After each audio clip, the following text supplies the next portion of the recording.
Hello friends, welcome back to my channel. Friends, आज मैं बताने वाली हूँ ये ब्लाउज डिज़ाइन जो आप देख रहे हैं। एंड ये डिज़ाइन मैंने 30 साइज़ पे बनाया है। इस डिज़ाइन को 32 साइज़ पे एंड 34 साइज़ पे किस तरीके से कट करना है एंड कैसे बनाना है, तो ये सारी चीज़ें मैं इसमें क्लियर करने वाली हूँ। तो चलिए वीडियो स्टार्ट करते हैं। तो फ्रेंड्स, सबसे पहले हमें बेस वाले फैब्रिक को और मेन फैब्रिक को अपने साइज़ के अकॉर्डिंग कट कर लेना है। तो यहाँ पे मैंने दोनों फैब्रिक को अपने साइज़ के अकॉर्डिंग कट कर लिया है। ये साइज़ पे मैंने 30 साइज़ पे कट किया है। तो 32 एंड 34 साइज़ पे कैसे कट करना है वो भी मैं आपको बताऊँगी। तो सबसे पहले हमें ब्लाउज़ का लेंथ रखना है। तो ब्लाउज़ का लेंथ है 13.5 इंच। 1 इंच मैंने एक्स्ट्रा मार्जिन रख के इस तरीके से 14.5 इंच पे कट किया है। आपकी ब्लाउज़ की साइज़ जो भी हो, आपकी जो ब्लाउज़ का लेंथ होगा उसमें 1 इंच प्लस करके ही फैब्रिक को कट करेंगे। इसके बाद हम शोल्डर रखेंगे। तो शोल्डर का विड्थ है 6 इंच। 32 साइज़ हो या 34 साइज़ हो, उसके लिए हम नेक का विड्थ इतना ही रखेंगे, 6 इंच। अगर ज़्यादा आपको नेक का विड्थ चाहिए तो आप 6.3 इंच तक बढ़ा सकते हैं, इससे ज़्यादा नहीं बढ़ाएंगे। एंड आर्मोल रखेंगे। तो आर्मोल हम सेम ही रखेंगे, चाहे वो 32 साइज़ पे हो चाहे 34 साइज़ पे हो। तो आर्मोल हम 6 इंच रखेंगे। एंड नीचे वाली लाइन पे हम ब्लाउज़ का फिटिंग रखेंगे। तो मेरा 30 इंच है, उसके हिसाब से मैंने 30 इंच का चौथाई भाग लेना है। तो 7.5 इंच रखा है एंड 2 इंच हमने एक्स्ट्रा मार्जिन के लिए रखा है। इसी तरीके से आपका जो भी ब्लाउज़ का फिटिंग होगा उसका चौथाई भाग रखेंगे एंड 2 इंच एक्स्ट्रा मार्जिन के लिए रखेंगे।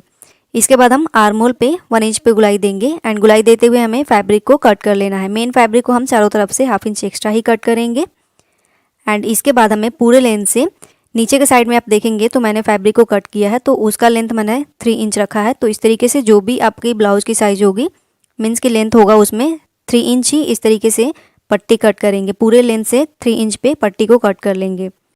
अब हम नेक डिज़ाइन की मार्किंग करेंगे। तो नेक का मैंने विड्थ रखा है 3 इंच। एंड नीचे के साइड से जो ऊपर वाला फैब्रिक है उसके नीचे के साइड से हम 2.5 इंच पे इस तरीके से मार्क करेंगे। एंड नीचे के साइड से भी हम सेमी विड्थ रखेंगे 3 इंच। एंड इस तरीके से मार्क करके हमें स्ट्रेट लाइन ड्रॉ कर लेनी है। तो दोनों साइड से हम स्ट्रेट लाइन ड्रॉ करेंगे। अगर आपकी ब्लाउज़ की लेंथ ज़्यादा हो, नीचे के साइड से आप 3 इंच पे मार्क कर सकते हैं। एंड इसके बाद हम नेक डिज़ाइन की मार्किंग करेंगे। तो लाइन के हमें हाफ से ऊपर के साइड में इस तरीके से मार्क करते हुए हमें मटके का शेप दे देना है। तो इस तरीके से मैंने मटके का शेप देते हुए नेक डिज़ाइन की मैंने मार्किंग कर ली है। नीचे के साइड से मैंने 4 इंच पे मार्क किया है। आपको भी 4 इंच पे ही मार्क करना है, चाहे वो 32 साइज़ हो या 34 साइज़ हो। इससे ज़्यादा अगर आप मार्क करेंगे तो नीचे के साइड से चौड़ाई उसकी ज़्यादा हो जाएगी, तो इसलिए आप भी 4 इंच पे ही मार्क करेंगे। अब हमें नेक की same as it marking fabric के दूसरे साइड पे करनी है। तो फैब्रिक को हम इस तरीके से फोल्ड करेंगे एंड इसको राइट साइड पे हमें फोल्ड करके नेक की सेम एज इट मार्किंग हमें दूसरे साइड पे भी कर लेनी है। फ्रेंड्स, एक चीज़ मैं आपको क्लियर करने वाली हूँ। ये मत सोचिएगा कि मैं 30 साइज़ पे बना रही हूँ, 32 एंड 34 साइज़ पे बता रही हूँ, तो इसे कंफ्यूज होने की ज़रूरत नहीं है। सेम पैटर्न से आपको 32 एंड 34 साइज़ पे बनेगा। ज़्यादा से ज़्यादा आपकी मार्किंग होगी तो वो चेस्ट की मार्किंग अलग होगी, मेरे से 2 या 1.5 इंच आपकी एक्स्ट्रा होगी बस। बाकी सेम इसी तरीके से कट करना है एंड मार्क करना है। तो इसमें कन्फ्यूज़न वाली बात नहीं है, आप एक बार ट्राई करके देखो। तो इस तरीके से मैंने मार्क करके दोनों फैब्रिक को कट कर लिया है। तो मेन फैब्रिक को भी मैंने कट कर लिया है। अब हम क्या करेंगे, मेन फैब्रिक को राइट साइड पे रखेंगे एंड उसके ऊपर हमें बेस वाले फैब्रिक को इस तरीके से रखना है। अच्छे से रखते हुए हम सेट करेंगे एंड सेट कर लेने के बाद हमें पिन अप कर लेना है। तो दोनों साइड पे हम पिन अप करके दोनों फैब्रिक को अटैच कर लेंगे।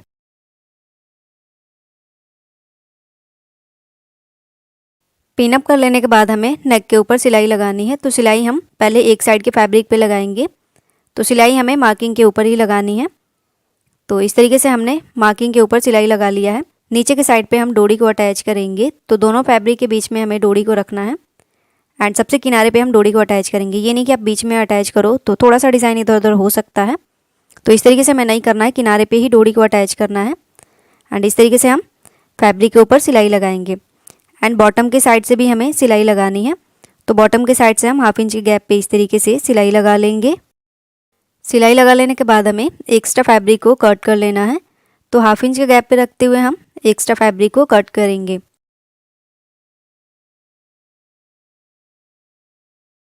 फैब्रिक को कट कर लेने के बाद हमें नेक के ऊपर कट्स लगाना है। तो सिलाई का ध्यान में रखते हुए हम कट्स लगाएंगे, सिलाई हमारी नहीं कटनी चाहिए। तो कट्स ये हम फिनिशिंग के लिए लगा रहे हैं। एंड कट्स लगाने के बाद हमें बेस वाले फैब्रिक को बैक के साइड में पलट के नेक को हमें सीधी साइड में पलट लेना है।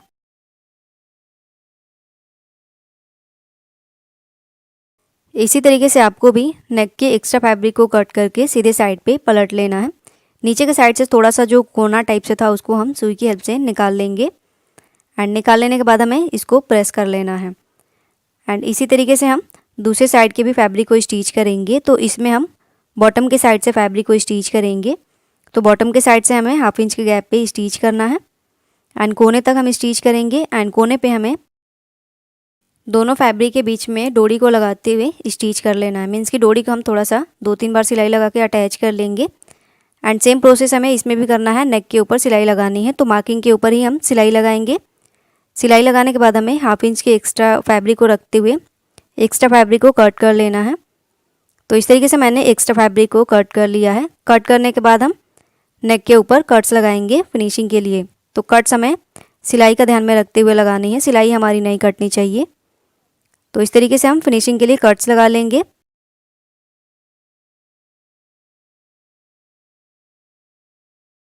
अब हमें नेक को सीधी साइड में पलटना है। तो बेस वाले फैब्रिक को बैक की साइड में पलट के नेक को हम सीधी साइड में पलट लेंगे।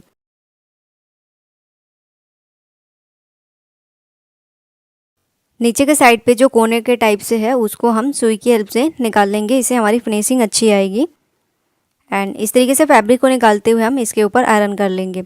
आयरन करने के बाद हमें बैक के साइड से दोनों फैब्रिक को अटैच करना है। तो 1/2 इंच के गैप पे हम सिलाई लगाते हुए दोनों फैब्रिक को अटैच कर लेंगे। दोनों फैब्रिक मीन्स की main fabric and base fabric को अटैच कर लेंगे। अटैच करने के बाद हमें मेन फैब्रिक का जो भी एक्स्ट्रा फैब्रिक होगा उसको हम कट करेंगे। तो कट टू कट हमें कट करना है। तो इस तरीके से मैंने एक साइड के फैब्रिक को कट कर लिया है। कट करने के बाद हमें बैक के साइड से बैक की टक्स को लगानी है। तो शोल्डर के बीच से हम फैब्रिक को फोल्ड करेंगे और नीचे के साइड से 4 इंच की लेंथ पे बैक की टक्स को लगा लेंगे। तो ये टक्स आपको सेम लगानी है, चाहे वो 32 पे हो या चाहे 34 साइज पे हो। 4 इंच के लेंथ पे ही हम टक्स को लगाएंगे। एक साइड के नेक को मैंने कंप्लीट कर लिया है। इसी तरीके से दूसरे साइड के भी फैब्रिक को लेंगे एंड इसमें भी हमें दोनों फैब्रिक को अटैच करना है। तो main fabric and base fabric को अटैच करेंगे। तो 1/2 इंच के गैप पे हम सिलाई लगाते हुए दोनों फैब्रिक को अटैच कर लेंगे। तो फैब्रिक को मैंने अटैच कर लिया है। एक्स्ट्रा फैब्रिक को इसमें भी हम कट टू कट कर लेंगे। एक्स्ट्रा फैब्रिक कट करने के बाद हमें बैक के टक्स को लगानी है। तो शोल्डर के बीच से हम सेम उसी तरीके से फोल्ड करेंगे एंड फोल्ड करने के बाद हम नीचे के साइड से 4 इंच की लेंथ पे बैक के टक्स को लगा लेंगे। इस तरीके से मैंने दूसरे साइड पे भी टक्स को लगा लिया है। आप देख सकते हैं दोनों फैब्रिक हमें इस तरीके से रखना है। एंड अब हम नीचे के साइड में जो पट्टी को कट किए थे उसको लेना है एंड मेन वाले फैब्रिक को हम राइट साइड पे रखेंगे एंड उसके ऊपर हमें बेस वाले फैब्रिक को रख के अच्छे से सेट कर लेना है। एंड सेट करने के बाद हम नीचे के साइड से 1/2 इंच के गैप पे सिलाई लगाएंगे। तो इस तरीके से आपको भी 1/2 इंच के गैप पे सिलाई लगा लेनी है। एक साइड पे सिलाई लगाने के बाद हमें दूसरे साइड पे भी सेम इसी तरीके से 1/2 इंच के गैप पे सिलाई लगा लेनी है। फैब्रिक को अंदर के साइड से निकालते हुए इसको हम सीधी साइड में पलट लेंगे। तो यहाँ पे आप देख सकते हैं मैंने इसको सीधी साइड में पलट लिया है। पलट लेने के बाद हम अच्छे से इसको दोनों साइड से अच्छे से निकाल लेंगे। मीन्स की जो अंदर के साइड में फैब्रिक रह जाएगा उसको हम निकाल लेंगे एंड अच्छे से निकाल के हमें इसके ऊपर आयरन कर लेना है। बेल टाइप से जो हमने बनाया है इसके ऊपर आयरन कर लिया है। इसके बाद हम ब्लाउज़ के दोनों पल्ले को लेंगे। तो इसको स्टिच करने से पहले हम लटकन को बना लेंगे। तो यहाँ पे मैंने 4x4 इंच का 2 फैब्रिक लिया है। तो फैब्रिक को हमें बीच से तिरछे में फोल्ड करना है एंड बीच में हम डोरी को रखेंगे एंड नीचे के साइड से फोल्ड करके हम इसके ऊपर सिलाई लगा लेंगे। सिलाई लगाने के बाद हमें एक्स्ट्रा फैब्रिक को कट कर लेना है एंड कट करने के बाद हम इसको सीधी साइड में पलट लेंगे। तो इस तरीके से हमारा लटकन बन जाएगा एंड सेम इसी तरीके से हम दूसरे वाले लटकन को भी स्टिच कर लेंगे। दूसरे वाले लटकन को भी मैंने स्टिच करके पलट लिया है। पलट लेने के बाद हम ब्लाउज़ के दोनों पल्ले को लेंगे एंड बीच में हम इसको बांध लेंगे। मीन्स की डोरी से हम इसको बांध लेंगे। तो हमारा ये जो पल्ला है इधर उधर नहीं खिसकेगा स्टिच करते टाइम। तो इसलिए हम बीच में इसको सिक्योर कर लेंगे एंड अब हम नीचे साइड में जो बेल्ट को बनाया था उसको हम इसके ऊपर रखेंगे। नीचे के साइड से सेट करके हम पिन अप कर लेंगे। तो दोनों साइड पे हम पिन अप करेंगे। फैब्रिक के ऊपर ज़्यादा नीचे वाला जो पट्टी है उसको ज़्यादा नहीं चढ़ानी है, इससे हमारा ब्लाउज़ का लेंथ कम हो जाएगा। तो इसलिए हम स्टिच करने लायक ही फैब्रिक को सेट करके पिन अप करेंगे। ओके,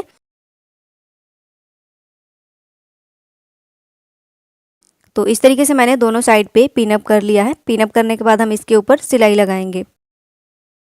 तो फ्रेंड्स सिलाई हमें किनारे पे ही लगानी है एंड इस तरीके से सिलाई लगाएंगे एंड कोना जो है उस पर हम लॉक कर लेंगे सिलाई को एंड इस तरीके से दूसरे कोने पे भी सिलाई को लॉक करते हुए हम पूरे फैब्रिक में सिलाई लगा लेंगे।